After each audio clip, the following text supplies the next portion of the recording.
वहीं कांग्रेस विधायक प्रदीप यादव ने बढ़ती महंगाई को लेकर केंद्र सरकार पर निशाना साधा। उन्होंने कहा कि खाड़ी देशों में लड़ाई की बात कर सरकार ने पेट्रोल और डीजल के दाम बढ़ाए।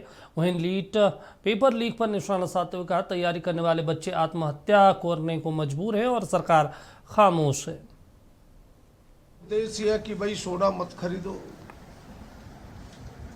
गाड़ी का कम उपयोग करो, इस प्रकार के उपदेश और उनके चाहने वाले लोग नौटंकी करके उनका अनुकरण कर रहे हैं और जनता को भ्रमित कर रहे हैं, एक माहौल पैदा कर रहे हैं देश में कि जो हम असफल हुए उसको छिपाया जा सके। और ये सारा नौटंकी उनकी असफलता को छिपाने का प्रयास है,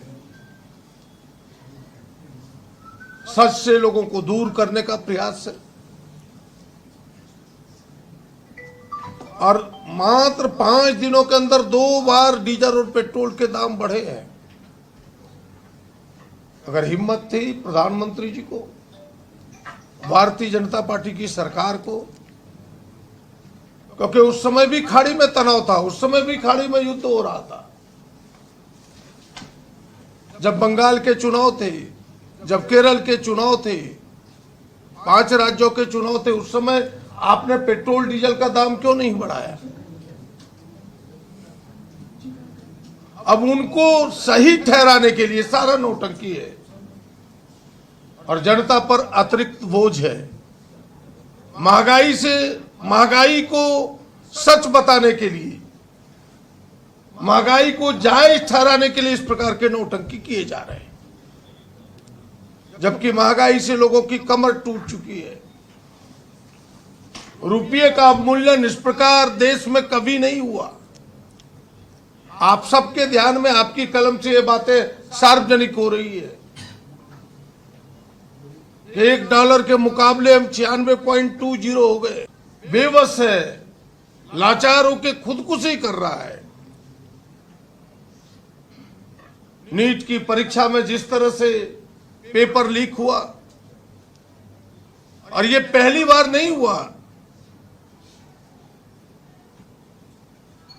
2024 में भी पेपर लीक हुआ था,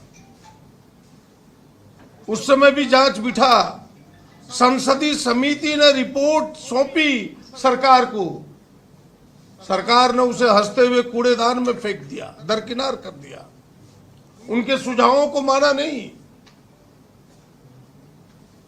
और आज ऐसे ऐसे लोगों को प्रमुख स्थानों पर बिठाया जा रहा है, जो एग्जामिनेशन कंट्रोल करता है, जो यूनिवर्सिटी को कंट्रोल करता है, वीसी, प्रोवीसी, योग्यता के आधार पर नहीं,